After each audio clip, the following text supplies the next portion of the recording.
Hello and welcome to Enchantment of Eternity's review for the Lights of Zetar, which is episode 18 of season 3 of Star Trek The Original Series. This video is part of a series of videos where I review episodes of Star Trek The Original Series, one episode at a time. In this video I will cover the Lights of Zetar. So the Lights of Zetar is the episode where the Enterprise, on a mission to a great library known as Memory Alpha, they discover a energy beam of light that encounter the Enterprise and are particularly attracted to a young lieutenant named Lieutenant Romaine, who Scotty has the hots for. And the lights sort of appear every once in a while, and then they reappear and they attack Memory Alpha, which they kill absolutely everyone. And the Enterprise investigates these lights and they start following the Enterprise around, and then we find out that they are linked to Lieutenant Romaine and that they are trying to take over her body. So they throw her in this like a pressure chamber in order to kill off the lights, and they succeed and the day is saved. So this was another one of those third season episodes that I liked as a teenager. That I talked about these a lot because I was attracted. I was into really like depressing and dark stuff, and so I was attracted more to season 3 because they had a lot of sort of dark episodes, and this episode was definitely amongst them. Having sort of a dark theme to it. But it's also another one of those episodes that the older I got, the less I liked, because the more you look into the more you analyze it, the more it doesn't really hold up and kind of shows that there's not really much there.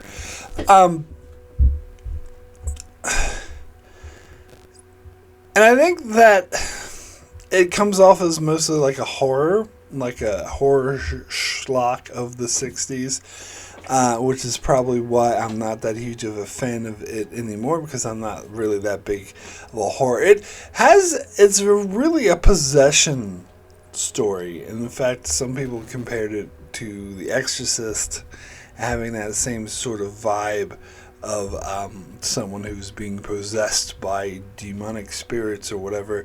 But in this case, it's not so much demonic spirits that we learn. It's just survivors of a planet that died off, that went nova or whatever, or their sun went nova like centuries ago, and they've just been wandering the planes of the energy beings looking for a body to inhabit, and they tried to inhabit the bodies at Memory Alpha, and it wouldn't work, and they killed everyone there. But then they finally were able to inhabit Lieutenant Romaine, but they were essentially going to kill her and take over her body, and because they believed they deserved it. And maybe that's an interesting backstory. Maybe that's why I was kind of attracted to this episode, because that's kind of an interesting concept. But as I said, like the more I looked into this, and the older I got, and the more I was able to think logically about it and analyze the episode more, the more it just doesn't work. Because I don't know. Because the way it's executed is not particularly interesting. It's not particularly done well. They didn't really... I mean, this is something I mentioned last time I talked about this episode for my seasonal reviews, is that the basic plot structure of this episode is they find these lights, and they're weird, and they don't know what the deal with them is, and then they attack Memory Alpha and they kill a bunch of people, and then they haunt the Enterprise. And so then once they realize what's happening, that they're trying to inhabit Lieutenant Romaine, they throw her in the laundry room for like the rest of the episode. So like the last 20 minutes of this episode is just this woman floating upside down inside a laundry room, inside the laundry machine, I should say, inside the dryer. And that's kind of boring, actually. And so, this is yet another episode that actually started out good. And this seems to be a theme. Well, I was going to say it was season 3, but there were also a lot of season 2 episodes that did this. So maybe I should just say with the original series. It seems to be a theme where there's a good concept and it starts out interesting, and then they just aren't able to come up with a decent finish, a decent ending for it, and it just goes to crap. But to be fair, I don't think this one went as to crap as something like, for example, the Omega Glory, which went way to crap in that second half. Oh my god, that was awful. Where this one, it's not like awful, it's just boring. It's just not a satisfying conclusions to what they're setting up. And actually, I do think that the first half of this episode is really interesting. It is a really creepy horror conceit where the Lieutenant Romaine has this weird connection to these aliens, and she could see the visions of the death that is causing to come, and that they kill all those people at Memory Alpha, and seeing Kirk and Spock and Scotty and McCoy being down there with all the dead bodies. It was effectively creepy, and it does show that these lights were fucking dangerous and that they meant business. And then so when they were haunting the Enterprise and following them around, like, you could feel the tension, you could feel the danger. And then when it was revealed that they were particularly interested in Lieutenant Romaine, in which I thought this episode did a really good job of portraying her and getting you invested in her, you're like, oh shit, so that raises the stakes even more. But then she just floats in the dryer for 20 minutes, and it's like, not an interesting conclusion to it. So it was a good setup, and it was effectively creepy, and I think it was like an effective horror story with an interesting concept behind it. But then they kind of did nothing with it. So, so let's talk about Lieutenant Romaine next, because I think this was a really interesting character. I think she was portrayed as one of the rare sort of strong women in Star Trek, and we saw a couple mostly in season 3 who weren't just like, oh, little old me, with a high-pitched voice and just retrieving coffee for the men or whatnot. There was Miranda Jones back in Is There in Truth No Beauty? And there was going to be a couple more in the episode I'm going to cover next for my Revisited, which is the Cloud Miners. Another good one. And I think, there was Natira from the Leader for People from For the World is Hollow. And I think there's a few others. So almost all in season 3. But Lieutenant Romaine is an actual member of the crew, as opposed to those other characters. It is interesting because she is an expert in her field. She is seen as someone who's like really smart, which is rare for, let's be honest, that's a rare thing for the original series to do.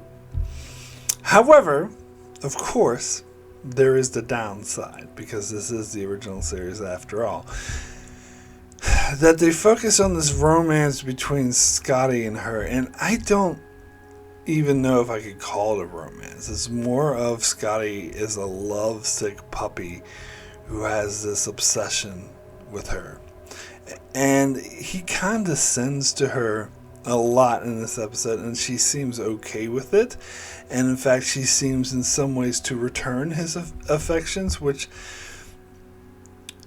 brings the character down a bit, I think, in a lot of people's eyes, and it does make sense. But at the base of it, I think she's a really interesting character, and I do think that, as I said before, that the episode does a good job of getting you invested in her, and involved in her, and really worried when her life is put in danger, because that's what this whole episode hinges on. At the end of it, is she's the one who's in danger, and so the episode has to accomplish you to get the audience to care about her in order to care whether or not she lives or dies, and I think it does accomplish that goal. But getting back to the Scotty element, I think, and I've heard other commentary on this episode, and I totally agree with, is that it's an interesting concept. They just should have done it differently, that it was executed extremely poorly. Because as is, it comes, as I said, it comes off that Scotty is absolutely a lovesick puppy. He's acting like a teenager who's like, oh, nice, and just following her around. And this is kind of creepy. And it's weird that Lieutenant Remain doesn't act like that's creepy, and she seems okay with it. And in fact, in some ways, returned his affections. They shouldn't have done it that way. They could have had a romance between her and Scotty, and that was part of the original concept of this episode, is that she'd have a romance with Scotty rather than Kirk, because they were rightfully sick of Kirk always being the one with the romance. Thank you. So am I. And so they have Scotty this time, but they should have done a better job at it. So she's a brilliant scientist, and had they played it off that her and Scotty connected over, their love for, his love for engineering or sciences, or the technical aspect of things, that they sort of connected on that level. And the fact that she was smart is what attracted Scotty to her, which is not how they play. They play it more of, oh, she's hot, so Scotty's like going around drooling over her, which they shouldn't have played it that way. There's a way to play it that actually would have been really good. And again, I'm kind of stealing from this other podcast that pointed this out to me, but once they did, I totally agree, is that there's a line at the start of the episode where Chekhov and Sulu are talking about how Scotty's in love with her, and I think Chekhov said something. Oh, I didn't think the brainy women were his type, and Sulu's like, I don't even think he notices she has a brain, which they should have flipped that. They should have been like oh, she's hot. And as soon as I don't think she even notices how hot she is, because she's just attracted to her brain or whatever. I don't know how to phrase it, but the point should have been that he was attracted to how intelligent and how independent and strong she was. But of course, this is the fucking original series in the 60s, and they couldn't have that. They just have to always have the men drooling over any hot chick. And so if they had done it that way, actually it would have made sense for Scotty's character, because we saw him how he prefers to read technical manuals on his free time and shit. And that he's very sort of mechanically or minded or whatnot, that he would be someone who's able to chat with him about all the technical aspects of everything. Which is actually what they did do with LaForge and Leah Brahms in Next Gen, but they bungled that relationship in different ways. They can never seem to get it right. But yeah, they should have. They should have done that, and actually, it really would have worked. Now, here's another interesting thing that I just found out, again from watching the Enterprise Incidents podcast, is that the scene so at the start of the episode, we get this captain's log with Kirk, and he's talking about how Scotty's in love, which I don't know what relevance that is for an official captain's log, but whatever. It's basically a narrative device to set up the episode, and that's what this episode's about. But so it has him saying his captain's log, and then it has this scene with Scotty talking about how great she is. She's like, you're so beautiful, you're intelligent, you're smart, and it's just saying all these great things about her. And then Kirk continues his captain's log, and then all of a sudden Scotty and Lieutenant Romaine are on the bridge, whereas before in that scene they were in engineering. And so I found out just recently that scene was actually filmed to be put in the show later, in like halfway through the episode. And once I know that, I can see that was actually a huge mistake in editing. That scene absolutely should have been put in later, because, and I know the reason for doing it, for adding it in at the beginning, was to show, oh, look, Scotty's in love. But we don't really need that scene to, and especially once you have Kirk who's pointing out Scotty's in love, and then you go to the bridge and you see him drooling over her, and you check off and Sulu are talking about it. It's overkill. You don't need that scene. And plus, but there's a bigger point to be made. I think this scene was supposed to come later on, when she was having self-doubts about herself after she pissed off Dr. McCoy, and she was worried that her career was in danger, and she was worried she wouldn't do a good job at her mission.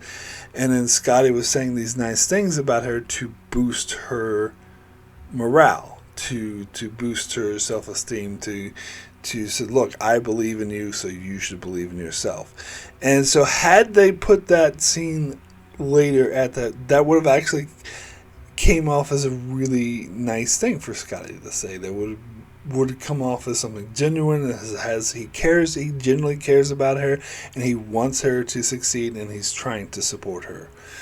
But by putting it at the start of the episode, it just reinforces that Scotty's a lovesick, psycho who's just like, oh, you're so hot, oh, you're so great, and it doesn't really work. So he goes from being like supportive to being kind of creepy. So and it's a good exercise, in my opinion, to the importance of editing and how a bad edit can ruin something. And this is, to me, a prime example of a bad edit, or a bad editing choice. This most certainly should have. And it's probably like a studio note saying, oh, we got to make it crystal clear. We got to hit our audience over the head to make sure they know that Scotty is in love with her. So let's start this at the start of this episode so that everyone knows. You don't need it. It's already clear that Scotty has the hots for her. Put it later, and it actually comes off as caring. But anyway. So now let me talk about the script. Was originally written by let me bring up her name again. I lost it. Shari Lewis. I'm sorry, I'm not familiar with this person, but a lot of people are, because she's actually a celebrity, most known as a ventriloquist. I can't pronounce that correctly, but someone who does the puppets, and she is known for doing the puppet mostly Lamb Chop. Now I just watched, out of curiosity, a couple of videos of her, and she's apparently really well known. I'm just not into that sort of ventriloquist thing. Never been my thing, but apparently she was active right up until the 90s. And she had her own show. She was on the Ed Sullivan Show and stuff like that. So she's a well-known celebrity. And she was also a fan of the original series and wanted to write an episode really badly. And so her and her husband wrote this episode, submitted it to Fred Freiberger, who said, no, we rejected it because it's too similar to a concept we already have. So she came up with another idea, and then he was like, actually, I'll take your first idea because we scrapped that other concept, so we'll do the first one you submitted. And it's kind of obvious, and I think I remember reading elsewhere that she crafted the character of Lieutenant Romaine to basically be a surrogate for herself, basically putting herself in the episode. And in fact, she really wanted to play Lieutenant Romaine. She wanted to be cast as Lieutenant Romaine, but they refused to do it, and they just cast someone else instead. And so it does come off a little bit like a Mary Sue story. If you're not familiar, Mary Sue, I mean, you're probably familiar because this is a term that gets thrown around a lot now, but it was originated from a fan fiction, I believe, written in the 70s about Mary, and it was kind of mocking all the other fan fictions of Star Trek, where Mary Sue was like this perfect person who did everything right, and everyone was fawning over her, and everyone thought she was absolutely great, and she did everything right, and it was, so it was a fan fiction written to make fun of all the other fan fictions that put themselves as the character in Star Trek, and that has a character someone everyone loves. And so I could feel like maybe there's a little bit of that going on, that this is kind of like that kind of fan fiction where Shari Lewis is Lieutenant Romaine that everyone loves, and he does, but that's a bit unfair because Lieutenant Romaine obviously has flaws. She goes through some trials. She certainly doesn't get along with McCoy. And so it's not like everyone loves her. At the end, they do band together to try to save her life, but her life's in danger from these weird light thingies. They would do that for any crewman. And of course, that romance with Scotty is just a bit off as well. And so it kind of does demean her as a character a bit, that she would allow, Scotty to fawn over her like that. But of course, the script that was shot, what we see on screen, wasn't what the original script was, which I don't know what was in there because I didn't read it. So maybe it was more like a Mary Sue story originally. I don't know. That's just speculation. But it did. The fact that she wrote it as a surrogate for herself and wanted to play the part does, that rings some alarm bells with that particular notion.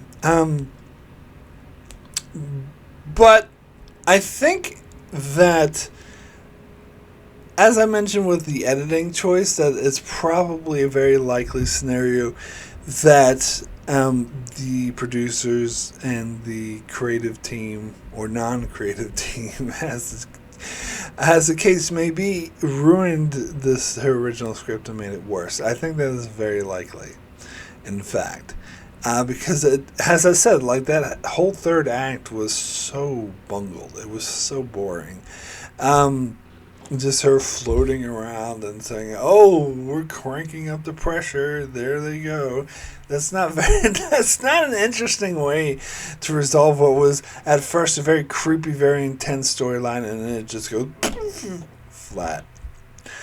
And the weird editing choice that they made and how they bungled the romance with Scotty kind of illustrates to me that the shooting team kind of ruined the script. So the script was probably better, to be fair. But I don't know that for sure. Again, that's speculation. So one thing I noticed that I did take note on while I was watching this episode, and another... when I get to the Patreon comments and read those, one of my patrons points this out as well, but I want to make it clear. I noticed this myself as well as I was watching the episode, because it stuck out to me that they refer to Lieutenant several times, and I think actually Brandon points out it was 8 times specifically. They refer to Lieutenant Romaine as the girl. And as soon as they did that, I'm like, this is a scientist, a lieutenant in Starfleet, who's an expert in her field, and you're going to refer to her as the girl? Never mind the fact that she's a grown woman, so should be called a woman. But could you imagine if they had like a lieutenant who was a male, who came aboard, who was an expert in his field, a scientist, in his mid-20s. And his life was in danger, and they kept calling him the boy. I can't imagine that. I can't. So, and why, I don't know. This strikes me as incredibly sexist. I'm sorry, it does. Why would you say, oh, the girl, we have to save the girl. Oh, what's the status on the girl? Her name is Lieutenant Romaine. You fucking know this. She's an expert in her field. She's not the girl. Anyway, that stuck out to me and that irritated me. Memory Alpha. So, in this episode, the Enterprise goes to Memory Alpha, and which is something I do a lot as well, because Memory Alpha, and it does help me a lot with my reviews. In fact, I think I visit Memory Alpha every time I have to do a review for an episode.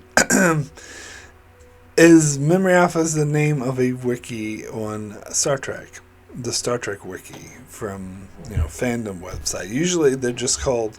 Most of fandom's wikis are just called the wiki of Harry Potter or Lord of the Rings wiki, but the Star Trek one is Memory Alpha, and I had no idea where that reference was until the last time I watched this episode, where I was like, hey, that's where they got it from.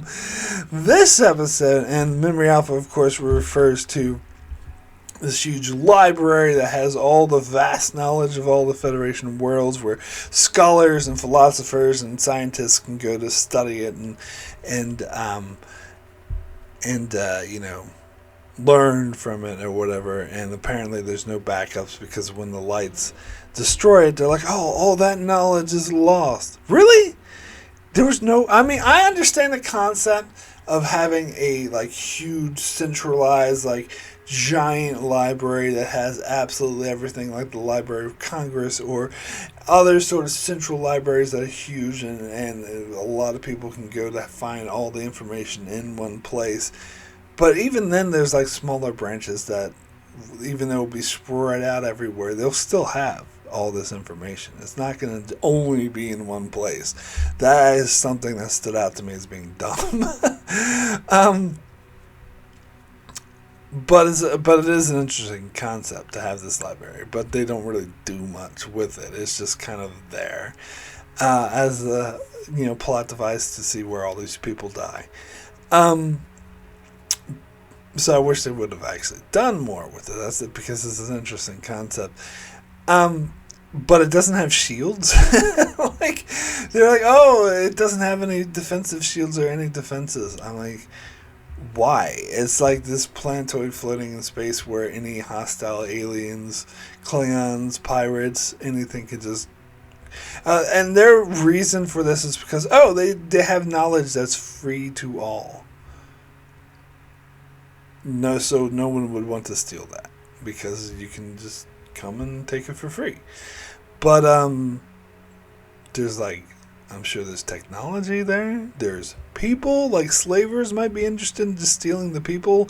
You should have some fucking protection. It's I think someone made a comparison to a library in the city center that doesn't lock its doors at night. Come on. Yeah, so that was dumb. But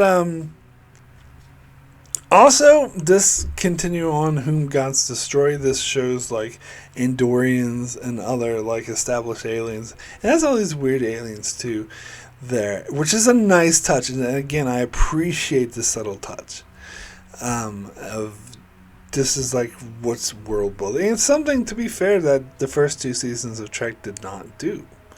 As having these recurring aliens and established members of the Federation, just throwing them casually in the background. It's a small thing, but I think it goes a long way for world building. Something I appreciate about season 3. So yeah, I think that's pretty much all I gotta say about this episode. So now let me thank my Patreon supporters for supporting me on Patreon. It's, of course, very much appreciated. It helps the channel to keep going. We have Chuck Hooks, Kyrie091, Anthony D. Benedictus, Ricky, Matty Jester, Joel Lavalles, Brian A., Alessandro Migalacio, Norman Buchwald, Stephen Kennedy, Brenton Berg, Allison Fordyce, and Brandon Neal Howells. Thank you all so very, very much for your support. Now, also do have a couple of patron comments. First comment is from Ricky, who says, this episode is very boring. Scotty has a one-off with this chick we never see again, and the way Scotty treats her like she's a child was very uncomfortable. And I didn't particularly buy the romance either. I will say that I did like the first 20 minutes of the episode, as the concept of the aliens was interesting. And again, season 3 has better visual effects and lighting, so I do like that aspect. But the second half of the episode loses me as it becomes boring and the woman floats in the machine, and I lost interest afterwards. My rating is a 4 out of 10. Yes, per usual, me and Ricky are pretty much on the same page. It is, interesting at first, but then got boring. So, next comment is from Brandon Nealhouse, The Lights of Zetar. Or, why you should let a fan write a script for TOS. How did Amir Romain achieve the rank of lieutenant without ever having been in space? Why is Scotty so besotted by his new girlfriend and so clingy? It is affecting his job. He's behaving like a lovesick teenager. I see a cartoon wolf with eyes on stalks when he's in this mood. It's creepy and condescending. Romain gets referred to as the girl 8 times in this episode.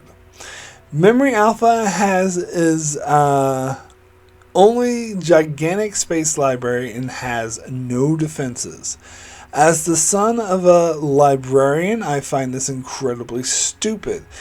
Have the Federation no branch libraries? As for the Lights of Zetar themselves, I really enjoy the special effects, particularly the faces of people in Memory Alpha turning all those different colors. But if you want a better episode about possession by aliens, watch TNG's Power Play. It's a lot less silly than watching a woman floating in the spin dryer. There are 3 lights out of 10. Nice little reference there. The one thing I think I might sort of bring up is Lieutenant Amir Romain achieved the rank of lieutenant without ever having been in space. I actually buy that, because I'm sure there would be positions in Starfleet that would be ground-based, because Starfleet would be a huge branch. Like, for example, NASA. You could work at NASA without ever having been in space. Like, I'm sure there's probably headquarters, like, jobs where, science that she could do from Earth or a different planet without actually having been in space. So I do buy that she's not that familiar with space. And I think that's actually an interesting concept to this character. Because her specialty was, like, dealing with Memory Alpha. So I that doesn't really, to me, is if she was something like an astrophysicist, then okay, yeah, you probably should be in space. But with that, I was like, yeah, I don't know. I think it makes sense. But Sky, I love the bit about the cartoon wolf with eyes on stuff. Yeah, that makes so much sense. But anyway, my rating for The Lights of Zetar, out of 10, was it Zetar, I think, but I don't know. It's a fictional word.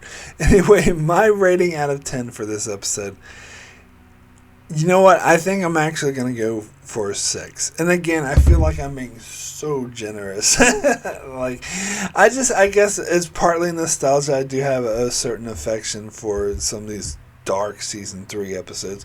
And I do, as I said, I appreciate that it was really interesting at the start. Despite the Scotty thing, which I think they totally fucked up, they totally bungled. I do like Lieutenant Romain as a character. And I think it's interesting to have this unique, intelligent woman brought in the original series. Is something very rare that Star Trek has done. But they also portrayed her as flawed. Like, she had doubts, and she wasn't sure how to do her job. She was worried about losing her job, and she you got to appreciate her, and you got to really feel for her when her life was in danger.